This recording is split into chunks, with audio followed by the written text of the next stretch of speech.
नमस्कार सभी साथियों को। हिंदी साहित्य की क्लास में आप सभी का स्वागत करती हूँ, अभिनंदन करती हूँ। और आज के शस्त्र की परिचर्चा को शुरू करते हैं। पिछले शस्त्र में हम महत्वपूर्ण क्वेश्चन कर रहे थे, उसमें किसी कारणवश के आने के कारण मुझे क्लास को बीच में बंद करना पड़ा। तो 18वें नंबर क्वेश्चन से हम फिर शुरुआत करते हैं। तो चलिए शुरू करते हैं आज के शस्त्र की परिचर्चा को। महत्वपूर्ण क्वेश्चन है जो आपके हर एग्जाम के लिए महत्वपूर्ण है। 18वें नंबर का क्वेश्चन है कि टायर, स्टाई और साइकिल किसकी काव्य कृति है? लीलाधर जुगड़ी की, अरुण कमल की, ज्ञानेंद्र पति की, केदारनाथ सिंह की। तो किसकी है ये कृति? ये जो है किशोर केदारनाथ सिंह की है। किसकी है? केदारनाथ सिंह की। तो इस क्वेश्चन का सही आंसर क्या होगा? डी। अगला क्वेश्चन है हमारा, क्या है अगला क्वेश्चन? कि जगदीश चंद्र गुप्त को 1997 में किस सम्मान से विभूषित किया गया था? यानी 1997 में किस पुरस्कार से इन्हें सम्मानित किया गया था? भारत भारती सम्मान से, ज्ञानपीठ सम्मान से, सरस्वती सम्मान से या व्यास सम्मान से? तो इस क्वेश्चन का जो सही आंसर है वो क्या हो जाएगा? इन्हें जो है जगदीश चंद्र गुप्त को 1997 में भारत भारती सम्मान से विभूषित किया गया था, सम्मानित किया गया था। तो इस क्वेश्चन का सही आंसर जो होगा वो हो जाएगा ए। इस क्वेश्चन की व्याख्या है, उसे भी देख लेते हैं कि भारत भारती उत्तर प्रदेश हिंदी संस्थान का सबसे बड़ा साहित्यिक पुरस्कार है।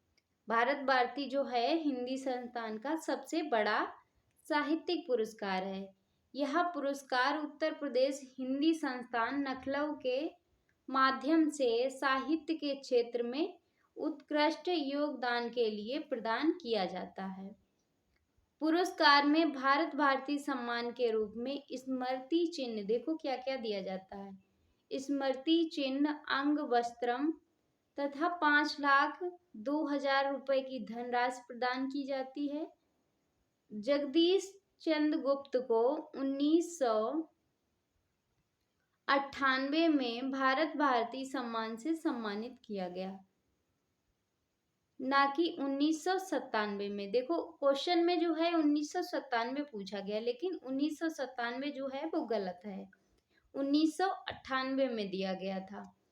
उसके बाद भारत भारती जो पुरस्कार है किन किन लोगों को मिला, किन किन कवियों को मिला? महादेवी वर्मा को मिला, कब? 1982 में। धर्मवीर भारती को कब मिला? 1990 में। जगदीश गुप्त को कब मिला? 1998 में। जानकी वल्लभ शास्त्री को 2001 में। नामवर सिंह को 2005 में। परमानंद श्रीवास्तव को 2006 में। राम दशरथ मिश्र को 2007 में। केदारनाथ सिंह को 2008 में। अशोक वाजपेयी 2008 को।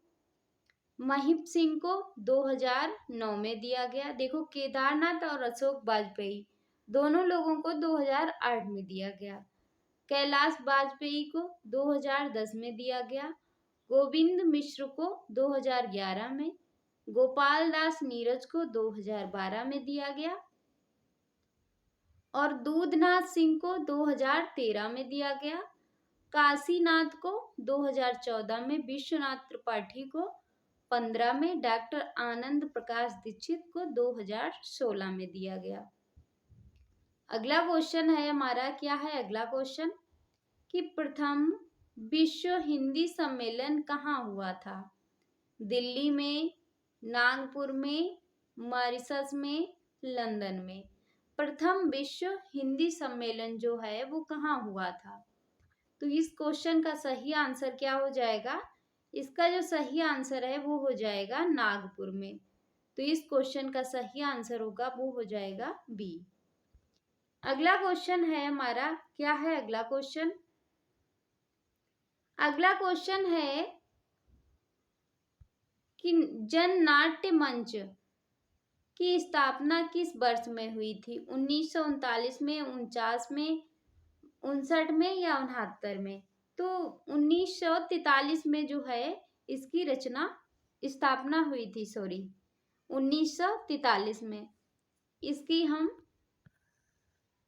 व्याख्या देखते हैं इस क्वेश्चन की कि भारतीय जन नाट्य मंच की स्थापना राष्ट्रीय स्तर पर 25 मई 1943 को बंबई में हुई थी। स्वर्ण जयंती 50 वर्ष में मनाई जाती है के अवसर पर 1993 में भारत सरकार ने डाक टिकट जारी किया था। इफ्टा का नामकरण सुप्रसिद्ध वैज्ञानिक होमी जहांगीर भाभा ने किया था। इफ्टा का प्रतीक जो चिन्ह है सुप्रसिद्ध चित्रकार चित्त प्रसाद की कृति नागड़ा वादक है, जो संचार के सबसे प्राचीन माध्यम को याद दिलाता है। अगला क्वेश्चन है कि सत सया के दोहरे ज्यो नाविक के तीर, नावक का क्या अर्थ है? इसमें नायक है, बहेलिया है, या नाविक है, या नाव है? तो इस क्वेश्चन की हम व्याख्या देखते हैं। इसमें जो नाविक का अर्थ है वो क्या दिया, क्योंकि इस क्वेश्चन को आयोग ने हटा दिया था। हिंदी साहित्यकार सुधीश पचौरी ने 28 अगस्त 2012 के लाइव हिंदुस्तान .com के एक सचताकार वार्ता में प्रस्तुत दोहे के अर्थ को समझाते हुए कहा था कि नावक का मतलब नाविक नहीं, नावक यानी तीर अंदाज, छोटा सा तीर, घाव गंभीर, यही काव्य कला है। कहीं कहीं पर कुछ विद्वानों ने नावक को नाविक बताया है, तो इसमें बी जो है वो सही माना गया था, बहेलिया। अगला क्वेश्चन है हमारा, क्या है अगला क्वेश्चन कि विश्वनाथ के अतिरिक्त किस आचार्य ने साहित्य शब्द को अपने ग्रंथ नाम में प्रयुक्त किया है? किसने? भामा ने, राजशेखर ने, रुपयक ने, आनंद वर्धन ने। विश्वनाथ के अतिरिक्त किस आचार्य ने साहित्य को अपने ग्रंथ नाम में प्रयुक्त किया है? किसने किया है? तो हमारे क्वेश्चन का जो सही आंसर होगा वो हो जाएगा रुपयक ने। किसने? रुपयक। अगले क्वेश्चन पे चलते हैं। क्या है हमारा अगला क्वेश्चन? क्वेश्चन है कि किस ग्रंथ में कलचुरी राजवंश के किसी सामंत की 7 नायकों का नक्सिक वर्णन है? किसमें 7 नायकों का वर्णन है? वर्ण रत्नाकर में, उक्ति व्यक्ति प्रकरण में, राउल बेल में, कुबलय माला कथा में। तो इस क्वेश्चन का जो सही आंसर है वो क्या हो जाएगा कि किसमें 7 नायकों का वर्णन है? तो वो है कुबलय माला कथा में। तो इस क्वेश्चन का सही आंसर होगा डी। अगले क्वेश्चन पे चलते हैं। क्या है हमारा अगला क्वेश्चन? अगला क्वेश्चन हमारा है कि संत साहित्य में प्रयुक्त बंक नली का पर्याय निम्न में से कौन सा नहीं है? त्रिकुटी, वक्रनली, बंक नाली, राजदत्त, संखिनी। तो इस क्वेश्चन का जो सही आंसर है वो क्या हो जाएगा? वक्र नाली। तो इसका जो पर्याय है वो वक्र नाली नहीं है। अगले क्वेश्चन पे चलते हैं। क्या है हमारा कोई अगला क्वेश्चन? अगला क्वेश्चन है कि केंद्रीय अनुवाद ब्यूरो से संबंधित है। कौन सा? केंद्रीय अनुवाद ब्यूरो से कौन सा विभाग जो है मंत्रालय संबंधित है? शिक्षा मंत्रालय के अनुवाद विभाग, गृह मंत्रालय के राजभाषा विभाग, मानव संसाधन मंत्रालय, प्राविधिक शिक्षा मंत्रालय। तो इस क्वेश्चन का जो सही आंसर होगा वो क्या हो जाएगा? गृह मंत्रालय के राजभाषा विभाग में। तो इस क्वेश्चन का सही आंसर होगा बी। अगला क्वेश्चन है, इस क्वेश्चन की व्याख्या भी देख लेते हैं कि वर्ष 1960 में शिक्षा मंत्रालय के अधीन केंद्रीय हिंदी निर्देशालय की स्थापना करके अहिंसा विधिक साहित्य के हिंदी अनुवाद का कार्य आरंभ किया गया, लेकिन राजभाषा हिंदी के कार्यान्वयन का दायित्व गृह मंत्रालय पर होने के कारण केंद्र सरकार के असंविधिक प्रक्रिया साहित्य के अनुवाद का दायित्व भी गृह मंत्रालय को सौंपा गया। किसको सौंपा गया? गृह मंत्रालय को। अगला क्वेश्चन देखते हैं, क्या है हमारा अगला क्वेश्चन। क्वेश्चन है कि हीनयान और महायान की शाखा में यानी किस धर्म से संबंधित हैं। ये जो शाखाएं हैं किस धर्म से संबंधित हैं।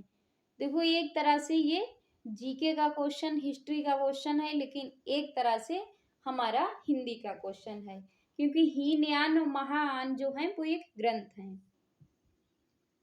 जैन धर्म से, वैदिक धर्म से, इस्लाम धर्म से, बौद्धिक धर्म से। तो ये किससे संबंधित हैं? किस धर्म से? बौद्धिक धर्म से, बौद्ध धर्म से, यानी बौद्ध धर्म से। अगले क्वेश्चन पे चलते हैं, क्या है हमारा अगला क्वेश्चन। क्वेश्चन है कि उसने कहा था कि मुख्य पात्र का नाम क्या है। उसने कहा था, जो रचना है उसने कहा था, इसके मुख्य पात्र का नाम क्या है। खालसा सिंह, करतार सिंह, लहना सिंह, परमिंदर सिंह। तो इस क्वेश्चन का सही आंसर क्या है। उसने कहा था लहना सिंह। तो इस क्वेश्चन का सही आंसर हो जाएगा सी। अगले क्वेश्चन पे चलते हैं और इस क्वेश्चन की व्याख्या देख लेते हैं कि उसने कहा था जो कहानी है वो किसकी रचना है। चंद्रधर शर्मा गुलेरी की है। इसमें पात्रों की संख्या अधिक है, किंतु इसकी मूल आत्मा केवल लहना सिंह और सूबेदारनी से अधिक संवेदित दिखाई देती है। लेखक इन्हीं दोनों पात्रों के बीच एक ऐसी प्रेम कहानी का ताना बाना बुनता है जो लहना सिंह के जीवन को आदर्शवादी मूल्यों से जोड़ देता है। इसका कथानक प्रथम विश्व युद्ध से लिया गया है। किससे लिया? प्रथम विश्व युद्ध से। चंद्रधर शर्मा गुलेरी ने गिनी चुनी कहानियां ही लिखी, जिसमें बुद्धू का कांटा और सुखमय जीवन भी थी, किंतु उसने कहा कहानी से हिंदी के अमर कथाकार के रूप में प्रतिष्ठित हुए। अगला क्वेश्चन है हमारा, क्या है अगला क्वेश्चन कि इतिहास के प्रति भारतीय दृष्टिकोण प्रायः है अध्यात्म परक है, विकास परक है, यथार्थ परक है, अनुसंधान परक है। तो इस क्वेश्चन का सही आंसर जो है वो क्या हो जाएगा? अध्यात्म परक है। तो इस क्वेश्चन का सही आंसर होगा ए। अगले क्वेश्चन पे चलते हैं, क्या है अगला क्वेश्चन कि सूरत से आशय है। सूरत से आशय है उन्माद, विरक्ति, ध्यान, आनंद का अनुभव।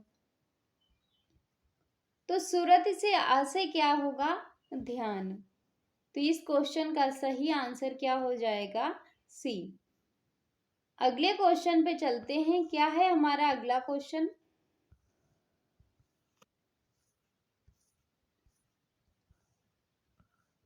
अगला क्वेश्चन हमारा है कि प्रयोजन मूलक भाषा का प्रमुख संबंध है किससे है? साहित्य से, कला से, कल्पना से, जीविकोपार्जन से। तो प्रयोजन मूलक भाषा का संबंध जो है वो किससे है? तो वो जो संबंध है जीविकोपार्जन से है। किससे है? जीविकोपार्जन से। तो इस क्वेश्चन का सही आंसर होगा डी। अगला क्वेश्चन है हमारा कि समांतर कहानी के पुरस्कर्ता कमलेश्वर का मूल नाम क्या है? नीरज सक्सेना, कैलाश सक्सेना, गोपाल दास सक्सेना, प्रभाकर सक्सेना। समांतर कहानी के पुरस्कारकर्ता जो हैं कमलेश्वर का मूल नाम क्या है? तो इनका जो मूल नाम है वो है कैलाश सक्सेना। तो इस क्वेश्चन का सही आंसर हो जाएगा बी। अगला क्वेश्चन है, इस क्वेश्चन की व्याख्या भी देख लेते हैं कि समांतर कहानी के पुरस्कारकर्ता कमलेश्वर का मूल नाम कैलाश सक्सेना है। वर्ष 1974 में सारिका अक्टूबर अंक में समांतर कहानी का क्रम शुरू हुआ। मेरा पन्ना स्तंभ में कमलेश्वर ने इसकी पृष्ठभूमि और वैचारिकता का धारावाहिक परिचय दिया। इसके नामकरण के बारे में इब्राहिम शरीफ ने लिखा है कि आज की हिंदी कहानी को हम लोगों ने समांतर कहानी का नाम दिया है। ढफली बजाकर लोगों को चौंकाने के लिए नहीं, सिर्फ अपनी पहचान के लिए, पहचानने के लिए भी नाम तो चाहिए। गोपाल दास सक्सेना को नीरज नाम से जानते हैं। कमलेश्वर जी ने कई पत्रिकाओं का सफल संपादन किया, जिसमें बिहान पत्रिका 1954, नई कहानियां 1963 से 66, सारिका 1957 से 78, कथा यात्रा 78 से 79, गंगा 1984 से 88। कमलेश्वर का नाम नई कहानी आंदोलन से जुड़े अग्रणी कथाकारों में आता है। इनकी पहली कहानी वर्ष 1948 में प्रकाशित हो चुकी थी, परंतु राजा निर्वसिया 1957 से वे रातों रात एक बड़े कथाकार बन गए। कमलेश्वर की प्रमुख कहानियां हैं कौन कौन सी? मांस का दरिया, नीली झीली, तलाश, बयान, नागमणि, अपना एकांत, आसक्ति, जिंदा मुर्दे, जार्ज, पंचम की नाक, मुर्दों की दुनिया, कस्बे का आदमी एवं स्मारक। अगला क्वेश्चन है हमारा कि समांतर कहानी आंदोलन जो है वो किसने चलाया था? सुदर्शन ने, मोहन राकेश ने, मुक्तिबोध ने, कमलेश्वर ने। तो इस क्वेश्चन का जो सही आंसर है वो क्या हो जाएगा? कमलेश्वर ने चलाया था। किसने चलाया था? कमलेश्वर ने। अगला क्वेश्चन है कि इनमें से कौन सा प्रकार समालोचना का नहीं है? सैद्धांतिक आलोचना, आलोचनात्मक आलोचना, निर्णयात्मक आलोचना, व्याख्यात्मक आलोचना। तो इस क्वेश्चन का जो सही आंसर है वो क्या हो जाएगा? आलोचनात्मक आलोचना। तो इस क्वेश्चन का सही आंसर है वो हो जाएगा बी। अगला क्वेश्चन है कि संवेदनात्मक ज्ञान और ज्ञानात्मक संवेदन सूत्र के प्रयोक्ता हैं कौन है? रमेश कुंतल मेघ, विजय देव नारायण शाही, गजानन माधव मुक्तिबोध, मनोहर श्याम जोशी। तो इस क्वेश्चन का सही आंसर जो है वो क्या हो जाएगा?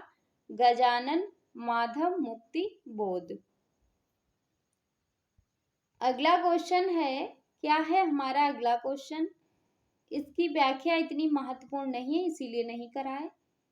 अगला क्वेश्चन है कि इन मुसलमान हरिजन पर कोटिक हिंदू बारिये या कथन किसका है?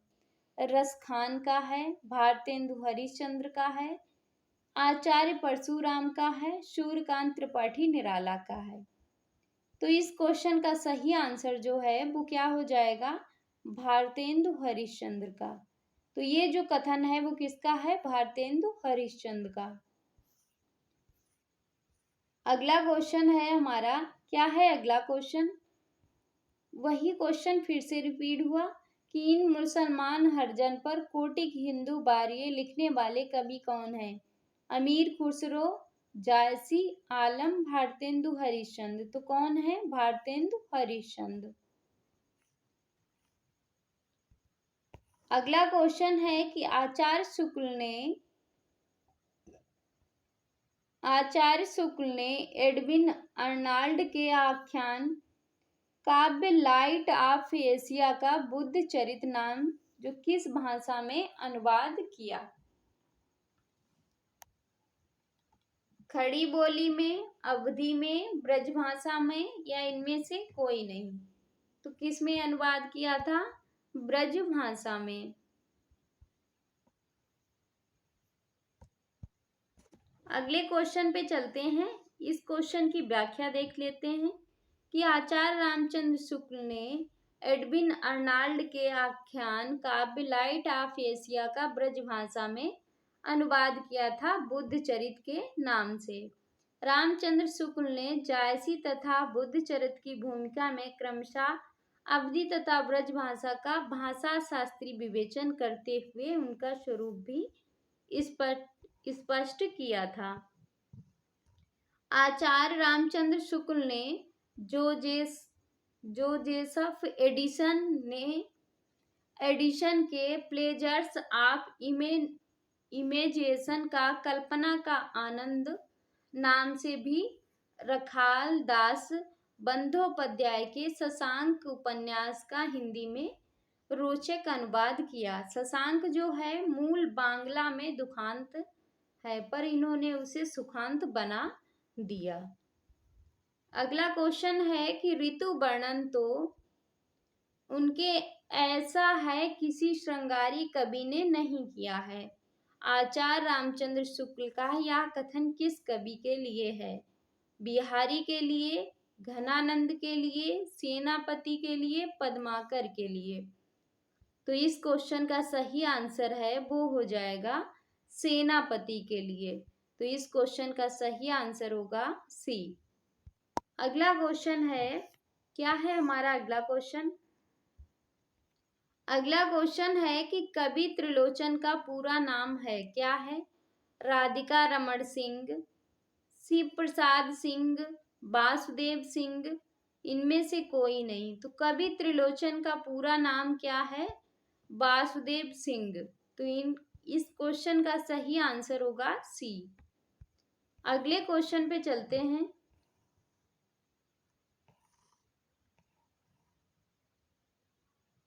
इस क्वेश्चन की कुछ महत्वपूर्ण तथ्य हैं, उसे भी हम देख लेते हैं कि त्रिलोचन का पहला कविता संग्रह धरती वर्ष 1945 में प्रकाशित हुआ। ताप के तापे हुए दिन के लिए वर्ष 1981 में साहित्य अकादमी पुरस्कार भी मिला। उसके बाद वर्ष 1989 और 90 में हिंदी अकादमी द्वारा सलाका सम्मान से भी सम्मानित किया गया। इनकी कुछ महत्वपूर्ण कृतियां हैं, जैसे धरती 1945, गुलाब और बुलबुल 1956, दिगंत 1957, शब्द 1980, मैं उस जनपद का कवि हूँ 1981, अर्धान 1984, तुम्हें सौंपता हूँ 1985 की है, चैती 1987। अगला क्वेश्चन है, त्रिलोचन का वास्तविक नाम है, क्या है?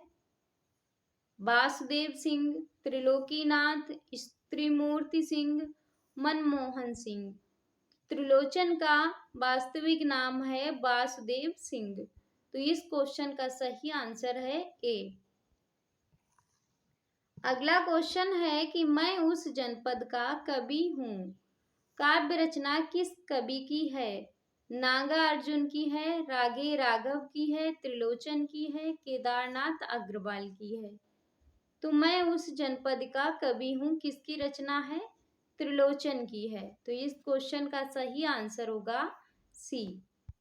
अगला क्वेश्चन है कि प्रेमचंद्र की मृत्यु हुई थी, कब हुई थी? 1933 में, 1934 में, 1934 में, 1935 में, 1956 में। तो प्रेमचंद्र की मृत्यु हुई थी 1936 में, मैंने 56 पढ़ा, 1936 में। अगला क्वेश्चन है, क्या है हमारा अगला क्वेश्चन? और इस क्वेश्चन की हम लोग व्याख्या भी देख लेते हैं कि मुंशी प्रेमचंद, जिनका वास्तविक नाम था धनपत राय, जन्म 31 जुलाई 1980 को वाराणसी के निकट लमही नामक ग्राम में हुआ था। इनके पिता का नाम अजायब राय था। इनका निधन 8 अक्टूबर 1936 को हुआ था। मुंशी प्रेमचंद प्रारंभ में नवाब राय के नाम से अपनी रचनाएं उर्दू में लिखते थे। प्रेमचंद्र नाम दया नारायण निगम द्वारा दिया गया था। प्रेमचंद्र उपनाम इन्हें प्रथम 5 कहानियों के संग्रह से मिला, जो कहानी है सोजे वतन। गोदान इनकी समस्त रचनाओं में सर्वाधिक प्रसिद्ध हुई। कफन इनकी जो अंतिम कहानी थी। प्रेमचंद्र को उपन्यास सम्राट की उपाधि भी दी गई। गोदान नाम पढ़ के एक बात याद आई है कि गोदान जो है हमारा उपन्यास पूरा कंप्लीट हो गया है। जो लोग नेट जारफ या असिस्टेंट प्रोफेसर की तैयारी कर रहे हैं वो जाके देख सकते हैं, एक एक वर्ड किया है। अगला क्वेश्चन है कि मुंशी धनपत राय को प्रेमचंद्र नाम से सुशोभित करने वाले व्यक्ति का नाम है क्या है? मुंशी दया नारायण, मुंशी अजायब बवाल, मुंशी देव नारायण, इनमें से कोई नहीं। तो इस क्वेश्चन का सही आंसर है वो क्या हो जाएगा? मुंशी दया नारायण। तो इस क्वेश्चन का सही आंसर होगा ए। अगला क्वेश्चन है कि कवि धूमिल का पूरा नाम क्या है? गोरख पांडे, सुधाकर पांडे, सुदामा पांडे या इनमें से कोई नहीं। कवि जो धूमिल हैं उनका पूरा नाम है सुदामा पांडे धूमिल। तो इस क्वेश्चन का सही आंसर है सी। अगला क्वेश्चन है और इस क्वेश्चन की व्याख्या भी देख लेते हैं कि कवि धूमिल का पूरा नाम सुदामा पांडे था। इनका जन्म 9 नवंबर 1936 को खेवली वाराणसी में हुआ था। देखो, धूमिल का जन्म 1936 में और प्रेमचंद्र की मृत्यु 1936 में हुई। इनका निधन 10 फरवरी 1975 को हुआ। इनकी काव्य कृतियां हैं संसद से सड़क तक 1972 की, कल सुनना मुझे और सुदामा पांडे का प्रजातंत्र 1983। अगला क्वेश्चन है कि इनमें से कौन ब्रह्मानंद उपनाम से लिखा करते थे? कौन कवि हैं जो भ्रमरानंद नाम से कहानी या रचनाएं लिखा करते थे? विद्यानिवास मिश्र, बाल मुकुंद गुप्त, विशंबर नाथ शर्मा, कौशिक कुबेर नाथ। तो ये हैं विद्यानिवास मिश्र। तो इस क्वेश्चन का सही आंसर है ए। इस क्वेश्चन की व्याख्या है कि विद्यानिवास मिश्र जो हैं वो ब्रह्मानंद नाम से उपनाम से रचनाएं करते थे। जब भी ये ब्रह्मानंद नाम लिखते थे तो इनके लेखन और भाषा में एक प्रकार का व्यंग आ जाता था। अगला क्वेश्चन है कि कुट्टिच चातन के उपनाम से किसके व्यक्तिपरक निबंध छपे हैं? मुक्तिबोध के, आज्ञे के, भारत भूषण अग्रवाल के, नेमिचंद्र चंद्र के। कुट्टिच चातन किसका उपनाम है? आज्ञे का उपनाम है। अगला क्वेश्चन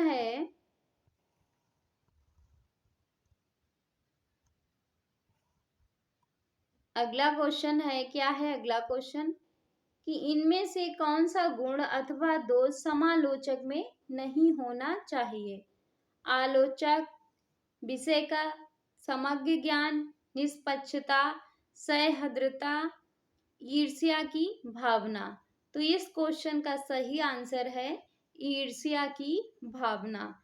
तो इस क्वेश्चन का सही आंसर होगा डी।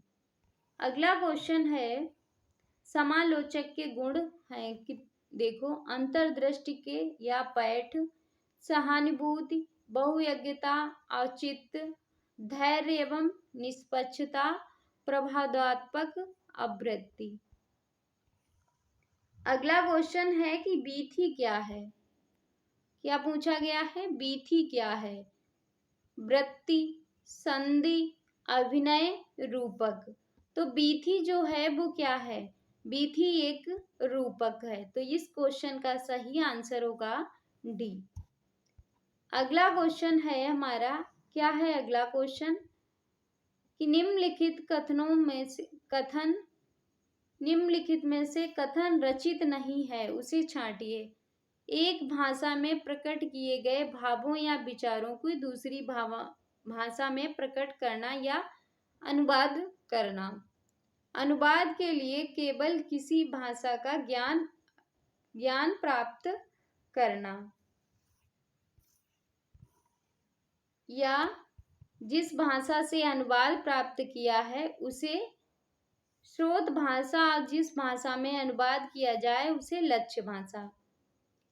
अनुवाद शब्द अंग्रेजी के ट्रांसलेशन का पर्याय है।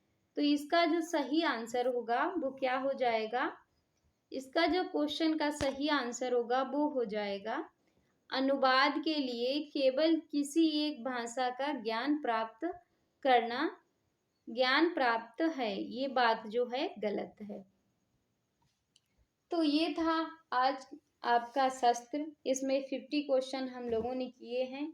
अभी बहुत सारे ऐसे क्वेश्चन रह गए हैं जो अगले शास्त्र में हम लोग उसे कंप्लीट करेंगे। तो आज के शास्त्र को यहीं पे समाप्त करते हैं। मिलते हैं अगले शास्त्र में, तब तक के लिए जय हिंद।